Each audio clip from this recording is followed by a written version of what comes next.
Don't, please.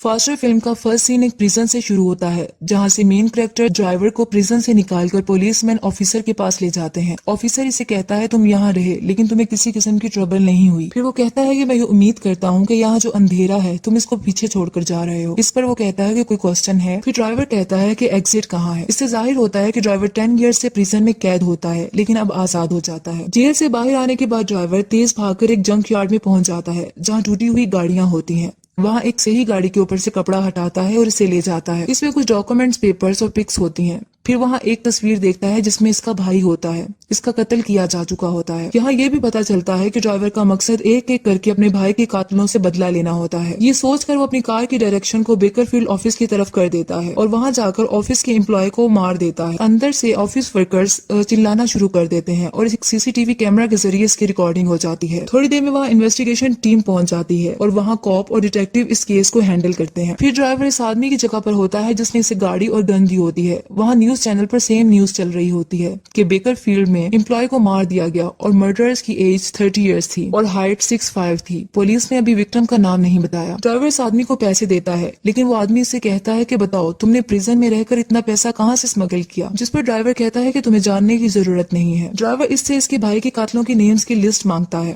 और फिर वो उससे आदमी से पैसों की और डिमांड करता है और ये कहता है कि मुझे ये लिस्ट हासिल करने में 10 इयर्स लगे हैं। ड्राइवर हाइपर हो जाता है और वो आदमी डर कर नेम लिस्ट को ड्राइवर को दे देता है। घर दिखाया जाता है जहाँ एक न्यू कैरेक्टर सामने आता है। वो किलर होता है। शुरू में वो एक्सरसाइज करता हुआ दिखाया जाता है। यहाँ से पता चलता है कि उसने बहुत से चैलेंजेस को एक्सेप्ट किया है और विन भी किया होता है। वहाँ इसकी दोस्त लिली भी होती है। किलर इसको कहता है कि मूव ऑन करने का टाइम है। इसके बाद किलर को कॉल आती है और इसे कहा जाता है कि तुम्हारे लिए एक क्लाइंट है, क्योंकि तुम चैलेंजेस को पसंद करते हो, तुम्हें लोकेशन के बारे में बता दिया जाएगा। ये क्लाइंट सोचता है कि वो टारगेट इसके पीछे है और इसे मारना चाहता है और वो कहता है कि काम जितनी जल्दी हो सके करो। ये इस किलर को ड्राइवर का कत्ल करने के लिए कहा जाता है और इसके बाद ड्राइवर की पिक किलर के मोबाइल में भेज दी जाती है। किलर अपनी गन्स को लेकर अपनी गाड़ी में चला जाता है। ड्राइवर को दिखाया जाता है कि ड्राइवर लिस्ट में लिखे हुए नाम को, जो कि टिसन ओल्ड मैन होता है, उसकी तरफ जाता है और उसकी बिल्डिंग पे पास जाकर गाड़ी को रोक देता है, जबकि किलर भी लोकेशन को आइडेंटिफाई करके वहाँ पहुंच जाता है। जैसे ही किलर ड्राइवर को अंदर जाता देखता है तो वो भी इसका पीछा करता है। ड्राइवर अपने भाई की डेथ का जहन मिलाकर शदीद गुस्से में आ जाता है और अपने गन के साथ रूम में एंटर होकर इस बूढ़े आदमी टिसन के फोरहेड पर गोली मारकर इसका भी कत्ल कर देता है। किलर वहाँ पहुंचते ही ड्राइवर पर गोली चलाने लगता है कि एक छोटी सी बच्ची सामने आ जाती है।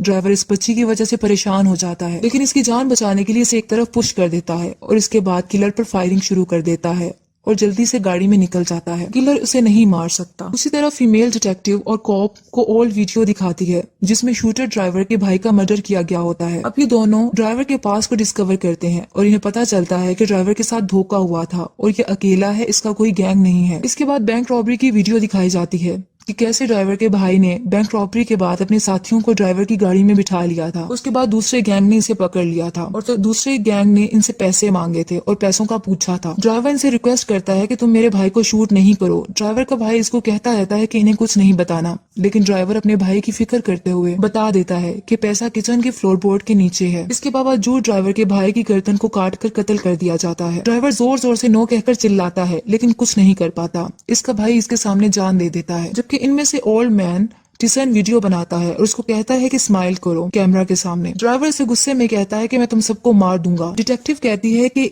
अब इन वीडियोस में जितने लोग हैं जिन्होंने इसे मारने की कोशिश की और इसके भाई का मर्डर किया, वो इन सब के पीछे जाएगा और इनका कत्ल कर देगा। इसी दौरान डिटेक्टिव और कॉप को न्यूज आती है कि टिसन ओल्ड मैन का कत्ल हो गया है और वो जल्दी से वहाँ पहुंच जाते हैं। पता चलता है कि गन से फायर करके 2 पर्सन्स के दरमियान हुई। इसके बाद दोनों गायब हो गए। फिर दिखाया जाता है कि ड्राइवर मोटेल पहुंचता है। इस होटल के रूम में न्यूज देखता है इस मर्डर के बारे में जो ड्राइवर ने किया होता है। मॉर्निंग टाइम में दोबारा ड्राइवर अपनी गाड़ी लेकर निकल जाता है और एक घर के सामने पहुंचता है जो कि एक लेडी का घर होता है। घर में वो लेडी अपनी बेबी के साथ होती है और ये ड्राइवर लेडी की पुरानी दोस्त होती है। वो अंदर अपनी गन लेकर जाता है और वहाँ जाकर फ्रेम पिक देखता है। वो लड़की इसके करीब आती है और फ्रेम लेकर इसको स्लैप कर देती है और कहती है कि तुम यहाँ क्यों आए हो और तुमने मुझे प्रिजन में आने से क्यों रोका था। फिर वो ड्राइवर को बताती है कि मैंने अपनी नई जिंदगी शुरू कर ली है। ये सुनकर ड्राइवर वहाँ से चला जाता है। अब ड्राइवर का नेक्स्ट टारगेट निक्सन होता है और वो स्ट्रिप क्लब में होता है। जल्द ही ड्राइवर स्ट्रिप क्लब में पहुंच जाता है जहाँ बहुत से आदमी खड़े होते हैं और वहाँ निक्सन भी होता है। निक्सन हकीकत में वही आदमी होता है जिसने इसके भाई का कत्ल किया होता है और इसको काटा होता है। ड्राइवर अंदर जाता है और वो गन लेकर नहीं जा पाता क्योंकि चेकिंग करके अंदर जाने दिया जाता है। ड्राइवर अंदर जाकर वहाँ से एक स्क्रू ड्राइवर जैसा टूल लेता है और वहाँ पहुंच जाता है जहाँ निक्सन होता है और निक्सन इसे देखकर कहता है मैं एक्सपेक्ट कर रहा था कि तुम यहाँ आओगे। वो आदमी ड्राइवर को देखकर पहले डर जाता है लेकिन अपना नाइफ फिर निकाल लेता है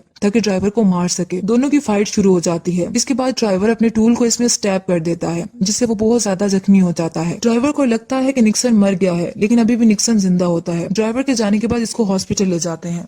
नेक्स्ट डे दिखाया जाता है कि किलर अपने मिशन पर जबकि डिटेक्टिव और कॉप अपने मिशन पर निकल जाते हैं। कॉप अपनी पार्टनर डिटेक्टिव को कॉल करता है जो इसे बताती है कि हमारे दोनों विक्टिम्स पहले ही मालूमात रखते हैं और कहती है कि मुझे तुम्हारा फॉलो अप चाहिए। कॉप कहता है कि क्या तुमने सुना है कि निक्सन को स्टैब कर दिया गया है। फिर कॉप हॉस्पिटल में सर्जरी वाली जगह पर पहुंच जाता है जहाँ वह इंजर्ड निक्सन होता है। दूसरी तरफ किलर को ये पता चलता है कि तुम्हें ड्राइवर हॉस्पिटल में मिल सकता है क्योंकि इसका थर्ड विक्टिम हिट करने से बच गया है। ड्राइवर इसको खत्म करने वहाँ जाएगा और ऐसा ही होता है। ड्राइवर हॉस्पिटल पहुंच जाता है जहाँ इसके भाई का कातिल होता है। वहाँ स्पेशल केयर यूनिट में जाकर जहाँ इस आदमी का ऑपरेट किया जा रहा होता है अंदर चला जाता है।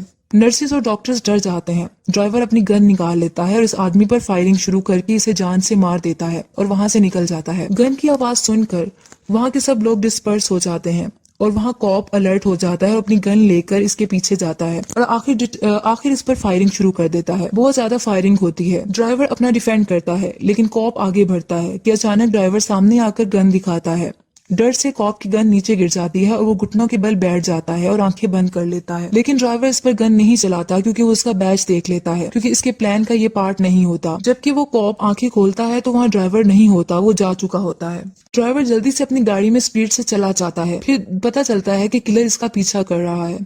ड्राइवर का पीछा होता है और किलर अपनी कार में बहुत स्पीड से इस कार का पीछा करता है। आखिर दोनों कार्स एक जगह रुक जाती हैं। ड्राइवर किलर की कार व्हील पर फायर कर देता है जबकि किलर ड्राइवर पर फायर करता है जिससे इसकी नेक पर बुलेट लग जाती है और खून बहता है। ड्राइवर जल्दी से अपनी कार को स्पीड से ले जाता है। किलर को कॉल आती है जिसमें एक आदमी कहता है कि क्लाइंट ये काम करने जल्दी चाहता था और ये चाहता है कि तुम अगर ये नहीं करना चाहते तो नहीं करो। जिस पर किलर कहता है कि नहीं, मैं ये काम करना चाहता हूँ। अब ड्राइवर को शूट किया जा चुका होता है गर्दन पर, उसका खून बह रहा होता है। वो इस जख्म के साथ एक घर में पहुंचता है जो कि इसकी मदर का घर होता है और वहाँ अपने फादर को तलाश करता है। फिर उसे पता चलता है कि 3 या 4 साल पहले ही इसका फादर मर चुका है। उसके बाद वो उसकी मदर जो उसकी माँ होती है वो इसकी नेक पर गन शॉट के वन पर स्टिच करती है और पूछती है कि तुम प्रिजन से कब बाहर आए हो, जिस पर ड्राइवर बताता है कपल ऑफ डेज। उसके बाद ये भी बताया जाता है ड्राइवर यहाँ अपने फादर का कत्ल करने आता है। इसकी माँ कहती है कि अगर तुम सोच सकते हो कि एक बाप अपने बेटे का मर्डर करवा सकता है, वो तुम्हारे भाई से बहुत प्यार करता था और ये सच है, तुम्हारी गलती भी नहीं। मैं सॉरी करती हूँ कि मैं तुम्हें प्रोटेक्ट नहीं कर सकी। और वो रोने लगती है। फिर ड्राइवर कहता है कि मेरा भाई सिर्फ अकेला था जो मेरा ख्याल रखता था।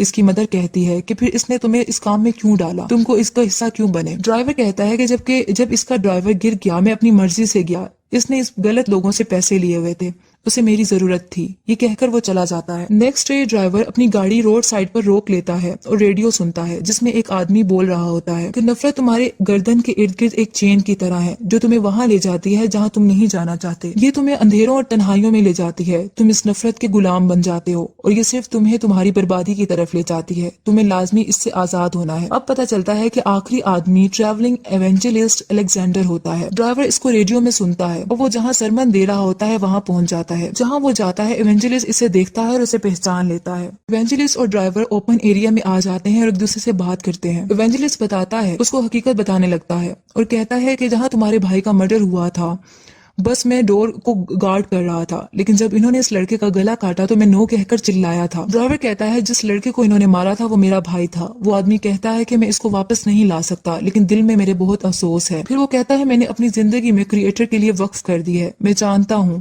कि शैतान ने तुम्हारे दिल को ट्विस्ट कर दिया है बदले से और नफरत से। फिर वो कहता है कि क्रिएटर मेहरबान है, वो तुम्हारी रूह में देख सकता है। ड्राइवर कहता है कि तुम्हारा सरमन ओवर हो गया। सरमनर जो इवेंजलिस्ट होता है वो इससे माफी मांगता है, लेकिन ड्राइवर कहता है कि मैं माफ नहीं कर सकता। ड्राइवर आसमान पर परिंदों को उड़ते हुए देखता है जबकि इवेंजलिस्ट मुसलसल दुआएं कर रहा होता है। उसके बाद ड्राइवर फायर करता है लेकिन वो फायर हवा में होती है, वो इसको नहीं मारता और उसे कहता है कि अपनी फैमिली में वापस चले जाओ। इससे पता चलता है कि इवेंजलिस्ट की जान बच गई है और उसे माफ कर दिया जाता है। फिर ड्राइवर चर्च में अपने भाई की तस्वीर को देखता है और पिस्टल के साथ टेबल पर रख देता है। किलर थोड़ी देर में वहाँ पहुंच जाता है और ड्राइवर को गन पॉइंट पर रखता है और इस तरह कोप वहाँ से बाहर से गुजरता है और वो दोनों की कार्स को देखता है, किलर्स की और ड्राइवर की। उसके बाद उसे उसे डिटेक्टिव की कॉल आती है और वो उसे बताता है कि दोनों यहाँ हैं और वो हैरान हो जाती है। डिटेक्टिव कहती है कि इसका वेट करने का बोलती है, लेकिन वो कहता है कि मैं फ्लो के साथ चलना चाहता हूँ और अपनी पिस्टल लेकर वो भी चर्च के अंदर जाने लगता है। अंदर किलर ड्राइवर को कह रहा होता है, मैं तुम्हें काफी दिनों से मारने की कोशिश कर रहा हूँ और तुम मेरे अगेंस्ट कुछ नहीं करना चाह रहे। मुझे लगता है तुम मुझे सीरियस नहीं ले रहे हो। ड्राइवर पूछता है कि तुम मुझसे क्या चाहते हो, तो वो कहता है प्रोफेशनल कर्टिसी।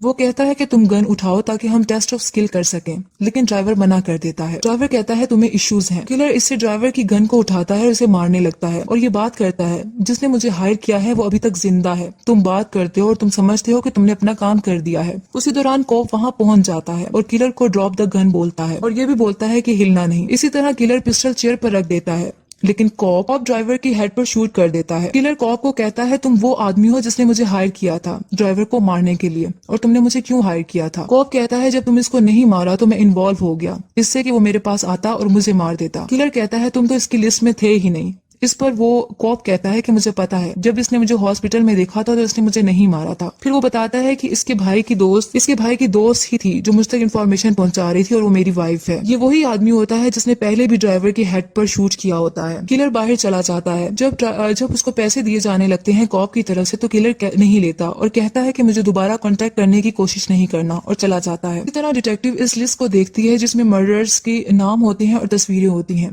गौर से वहाँ वो कॉप की भी पिक होती है और वो हैरान हो जाती है और वो एक ऑफिस मेंबर को कहती है कि ये केस को फ्लिप नहीं करना। दूसरी तरफ कॉप अपनी फैमिली को कॉल करता है और उसे कहता है कि मैंने केस को क्लोज कर दिया है, परेशान नहीं होना, मैं कपल आवर्स में घर पर आ जाऊंगा, सब ओवर हो गया है। इतनी देर में ड्राइवर इसकी बैक साइड पर आता है और इसे शूट कर देता है। ड्राइवर जिंदा होता है। मरते मरते कॉप पूछता है कि तुम जिंदा कैसे हो। ड्राइवर इसे मेटल दिखाता है जो इसके सर की बैक साइड पर लास्ट में सेट की गई थी। कॉप कहता है कि मैंने अपनी हेल्थ खुद बनाई है। ड्राइवर इस पर दूसरा गन फायर कर देता है जिससे कॉप की डेथ हो जाती है। डिटेक्टिव वहां पहुंचती है और इसको कॉप की डेड बॉडी मिलती है। ड्राइवर सब मर्डरर्स को मार चुका होता है जो कि इसके भाई के कत्ल में इन्वॉल्व थे, सिवाय एवेंजलिस्ट अलेक्जेंडर के, क्योंकि उसने माफी मांग ली होती है। आखिर में ड्राइवर अपने भाई की एशेज को समुद्र में बहा देता है क्योंकि वो अपने भाई का बदला ले चुका होता है। जबकि दूसरी तरफ ट्रैवलिंग एवेंजलिस्ट अलेक्जेंडर को दिखाया जाता है जो फॉरगिवनेस पर अपना सरमन दे रहा होता है।